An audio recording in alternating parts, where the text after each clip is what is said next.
यहाँ से मुख्तलिफ वफूद तवातुर के साथ जाते रहे हैं। प्रीवियस गवर्नमेंट में, उससे पहले हुकूमत में हमारे रियासती इदारों के सरबराहान वो उनके साथ इंगेज होते रहे, रस्मी तौर पर, गैर रस्मी तौर पर। अगर उसके बावजूद वहाँ से कोई मुस्बत इशारे या मुस्बत इक़दामात ना आए तो ज़ाहिर है पाकिस्तान को भी अपने रवैये पे नज़रसानी करनी पड़ती है, और कर रहा है और करेगा इंशाअल्लाह। टीटीपी के दहशतगर्द अफगान सरजमीन इस्तेमाल करते हुए पाकिस्तान में हमले कर रहे हैं। अफगान हुकूमत ने पाकिस्तान मुखालिफ दहशतगर्दों के खिलाफ कोई कार्रवाई नहीं की।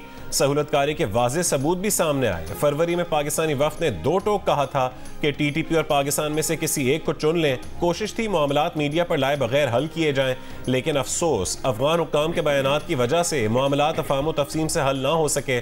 पाकिस्तान ने मामलात को खुद ठीक करने का फैसला किया है। निगरान वज़ीर आज़म अनवारुल हक काकड़ की इस्लामाबाद में मीडिया से गुफ्तगू, कहा पाकिस्तान के हालिया इक़दामात ना तो गैर मुतवक्के हैं और ना ही हैरान कुन। पाकिस्तान में बेअमनी फैलाने में एक बड़ा किरदार गैर कानूनी तारिकीन वतन का है। गैर कानूनी तौर पर मुकीम गैर मुल्कियों को उनके वतन वापस भेजने का अखलाकी और कानूनी हक हासिल है।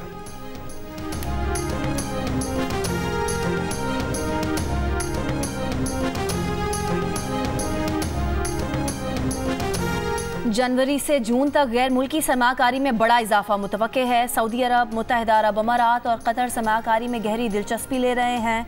वज़ारत ख़ज़ाना ने बैरूनी ज़राए से फ़ंड्स की दस्तयाबी से मुतालिक IMF को आगाह कर दिया। एक्सटर्नल फाइनेंसिंग से मुतालिक खदशात पर बताया कि रवा माह इस्लामाबाद एयरपोर्ट की आउटसोर्सिंग होने का इम्कान है। अरब कंपनीज एयरपोर्ट्स और बंदरगाहों की इस्तेदाद बढ़ाने और चलाने में सरमाकारी करेंगी। खलीज ताउन तंजीम से आज़ाद तिजारत मुआहदा हो गया। IMF ने खुसूसी सरमाकारी सहूलत काउंसिल पर वज़ारत ख़ज़ाना से ब्रीफिंग मांग रखी है। काउंसिल के इक़दामात से टैक्स वसूली और सब्सिडीज़ पर मुमकिन असरात का भी पूछा गया है।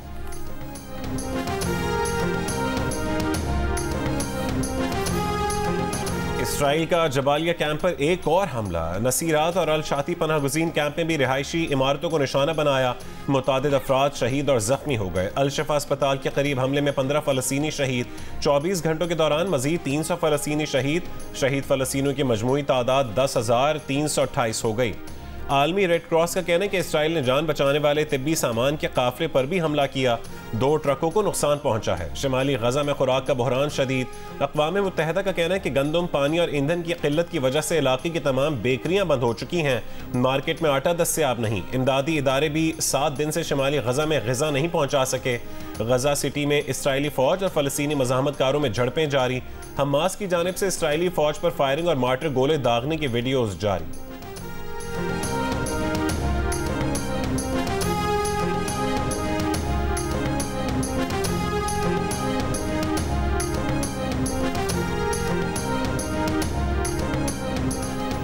इसराइली वज़ीर आज़म नेतन्याहू ने कहा है कि गजा शहर का मुहासरा कर लिया है। शहर के अंदर कार्रवाई कर रहे हैं।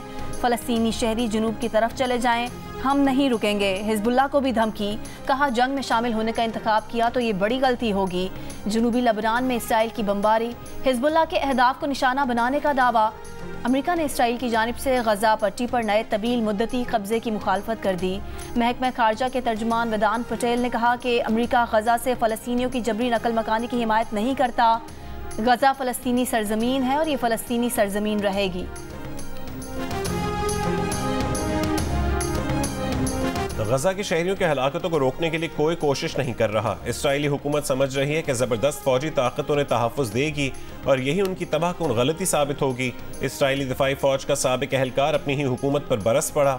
अमरीकी नशरियाती इदारे को इंटरव्यू में कहा कि मौजूदा हुकूमत फ़लस्तीनियों को अमन के लिए मुस्तक़बिल के शराकतदारों के तौर पर नहीं देखती।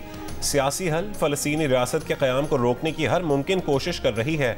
आबादकारों की जानिब से फ़लस्तीनियों पर बिला रोक टोक फायरिंग की जाती है और उनके खिलाफ कोई हकीकी कार्रवाई नहीं होती। बैनुल अक़वामी ताकतें उन इसराइलियों का साथ दें जो तनाज़े का सियासी हल चाहते हैं।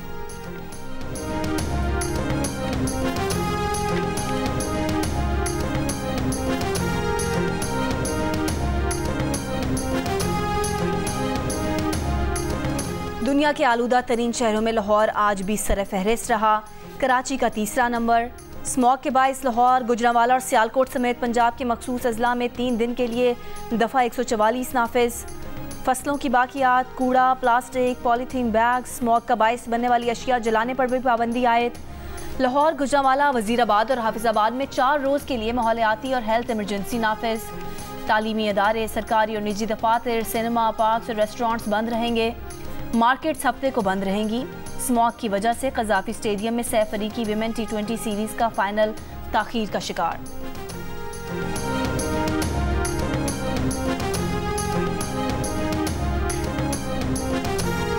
बारिश बरसाने वाला सिस्टम मगरबी हवाओं का सिलसिला जिसको कहते हैं वो पाकिस्तान में दाखिल हो चुका है। लाहौर में आज ये कोई 8 और 9 को जो एंटर होने का इम्कान है। स्मोक की जहाँ तक बात है तो वो थोड़ी कमी इसमें ज़रूर वाक़ होगी, लेकिन बिल्कुल ख़त्म नहीं होगी क्योंकि बारिश इतनी ज़्यादा नहीं होगी। कोई 2-3 दिन बाद फिर ये लेवल जो है ऊपर आना शुरू हो जाएगा। मगरबी हवाओं का सिलसिला आज से मुल्क के मगरबी इलाकों पर असरअंदाज होगा। महकमे मौसमियात की आज से बालाई इलाकों में बारिश, पहाड़ों पर बर्फबारी की पेश गोई। आज और कल इस्लामाबाद, रावलपिंडी, लाहौर समेत पंजाब और खैबर पख्तूनख्वा में बाज़ मकामात पर हल्की बारिश का इम्कान है। चीफ मेट्रोलॉजिस्ट लाहौर चौधरी निसार कहते हैं कि हल्की बारिश से स्मॉग में मामूली कमी आ सकती है। अडियाला जेल में व्हाट्सएप पर बैरून मुल्क मुस्तकिल बात करने की सहूलत मौजूद नहीं। जेल PCO पर फैमिली और वकला से कैदियों की बात कराई जाती है। 18 अक्टूबर को खुसूसी इक़दामात करके चेयरमैन PTI की उनके बच्चों से बात करवाई गई। अडियाला जेल के सुपरिटेंडेंट ने अदालत में जवाब जमा करा दिया। कहा चेयरमैन PTI की उनके बेटों से फ़ोन पर बात ना करवाने के केस में तौहीन अदालत की दरख्वास्त खारिज करने की इस्तदा। इस्लामाबाद की ऑफिशियल सीक्रेट एक्ट अदालत के जज अबुल हसनात जुल्करनैन के रुखसत पर होने के बाइस समात पीर तक मुलतवी।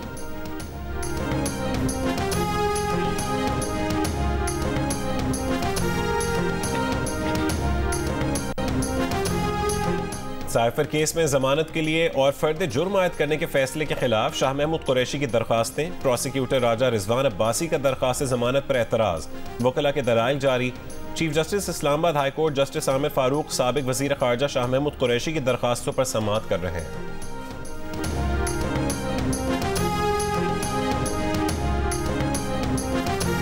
ये जो आप मतलब शेख साहब ने प्रेस कॉन्फ्रेंस की, आपको अपना बेटा बनाया, इस पर आप कितना खुश हैं? कोई बात नहीं होगी, कोई बात नहीं होगी। अदालत में पेशी के मौके पर शेख रशीद का सहाफ़ियों के जवाब देने से गुरेज। अपने भतीजे शेख राशिद को भी मीडिया से बात करने से मना कर दिया। 9 मई के मुकदमात में शेख रशीद की जमानत कल मंजूर हुई थी। शेख रशीद जमानती मशल्कों पर दस्तखत के लिए अदालत आए थे।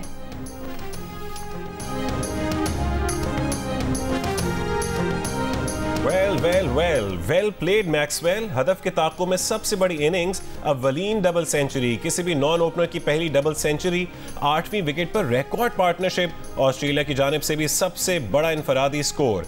ये सब कुछ लिख दिया गया मैक्सवेल के नाम, जिसने अफगानिस्तान के खिलाफ वर्ल्ड कप मैच में सिर्फ 128 गेंदों पर तेज तरीन 201 रन बनाकर ऑस्ट्रेलिया को नाकाबिल यकीन फतह दिलवाई, मेगा इवेंट के सेमीफाइनल में पहुंचा दिया। All is Maxwell. मुकाबला तो दिले नातवा ने खूब किया।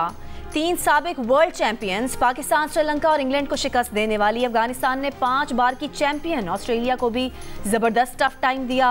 पहले बैटिंग में 6 विकेटों पर 291 रन बनाए, फिर तबाहकुन बॉलिंग ने सिर्फ 91 रन पर 7 ऑस्ट्रेलियन बैटर्स को पवेलियन वापस भेज दिया। ऑस्ट्रेलिया की यकीनी शिकस्त को फतह में बदलने वाले मैक्सवेल को भी आउट करने के 2 मौके पैदा हुए, लेकिन अफगान फील्डर्स ने कैच ड्रॉप करके मैच ड्रॉप कर दिया।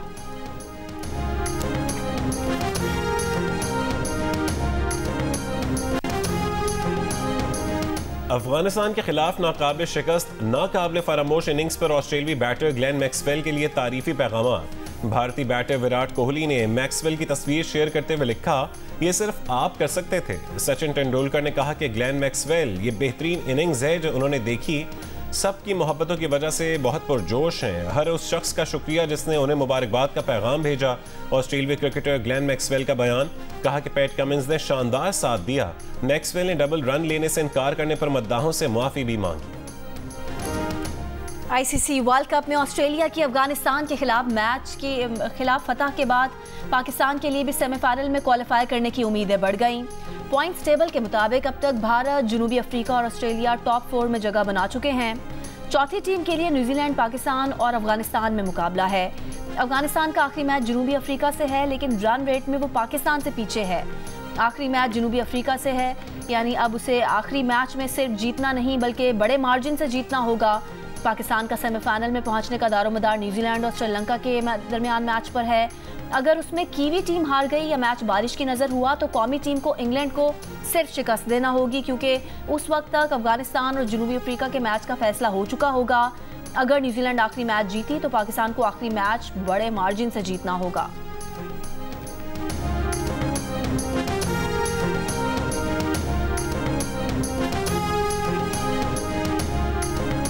अस्पताल में जो लोग हैं उनको ये एहतियात करनी कि अगर कभी आप सस्पेक्ट करें कि किसी को कॉन्गो है या कॉन्गो की कोई पेशेंट है और ये इस तरह से हो कि वो मतलब लगता है जैसे कि बहुत ही सीवियर से डेंगी वाला अलामात है, तो फिर आपको प्रिवेंशन वाले जो तरीके होते हैं जो वेल एस्टैब्लिश्ड हैं, जिसके अंदर मास्क पहनना होता है, गाउन्स ग्लव्स होते हैं, वो इस्तेमाल करने की जरूरत है, खासतौर पर कि ब्लीडिंग हो रही हो।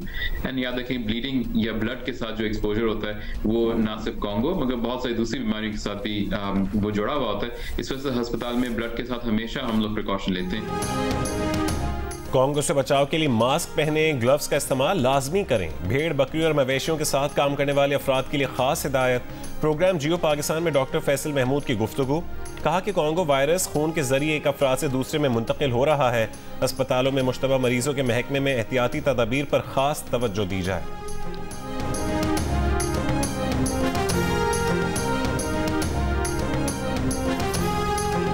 कराची साइट एरिया में टेक्सटाइल मिल में लगी आग बुझाने की कोशिशें जारी। 5 फायर टेंडर्स और 3 वाटर बाउजर्स मौके पर मौजूद। फायर ब्रिगेड हुकाम का कहना है कि आग को मजीद फैलने से रोक दिया। गजा के अस्पतालों की हौलनाक सूरत हाल पर आलमी इदारे सेहत फट पड़ा। इसराइली बमबारी की शदीद अल्फाज में मुजम्मत।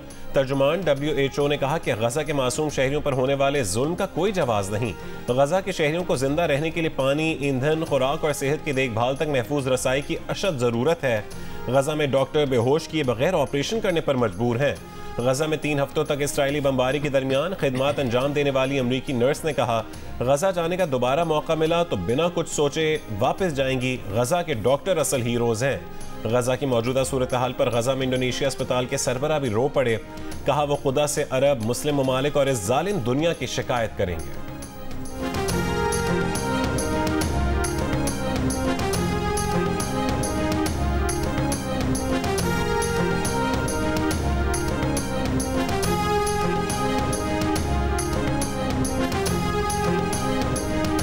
इसराइली हमले के वक्त एम्बुलेंस के करीब सिर्फ जख्मी मौजूद थे।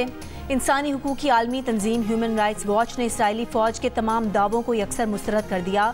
कहा कि किसी भी तनाज़े की सूरत में होने वाले बैनुल अक़वामी इंसानी कानून वाज़े हैं। एम्बुलेंसेस का हर हाल में तहफ़्फ़ुज़ किया जाना चाहिए। कतरी न्यूज़ चैनल अल जज़ीरा की तहकीकाती रिपोर्ट ने भी इसराइल के नीचे हमास की सुरंग मौजूद होने के इसराइली दावे को बेबुनियाद करार दे दिया।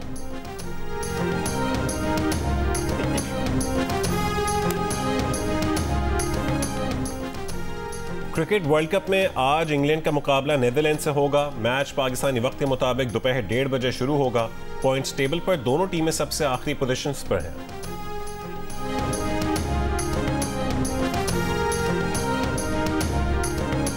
साबिक ऑलराउंडर अब्दुल रज़ाक का कहना है कि Australia Afghanistan match world cup का तारीखी मैच था। मैक्सवेल कप्तान को गाइड कर रहा था। कैच मैच जिताते हैं, प्रोग्राम हारना मना है में गुफ्तगू। इमाद वसीम बोले, मैक्सवेल ने वनडे की तारीख की बेहतरीन इनिंग्स खेली। पाकिस्तान टीम में स्पिनर की कमी है। प्रोग्राम में मोहम्मद आमिर ने सरफराज अहमद को अपना पसंदीदा कप्तान करार दिया। 76% पाकिस्तानी 9 नवंबर को शायर मशरिक़ अल्लामा इकबाल की यौम पैदाइश पर छुट्टी के हामी। 45% 9 नवंबर को इकबाल डे की वजह से अहम मनाते हैं। एप्सोस ने इकबाल डे से मुतालिक नया सर्वे जारी कर दिया। 64% पाकिस्तानियों ने अल्लामा इकबाल को पसंदीदा शायर कहा। 89% पाकिस्तानियों ने अल्लामा इकबाल को सर्वे के दौरान कौमी शायर के तौर पर पहचाना।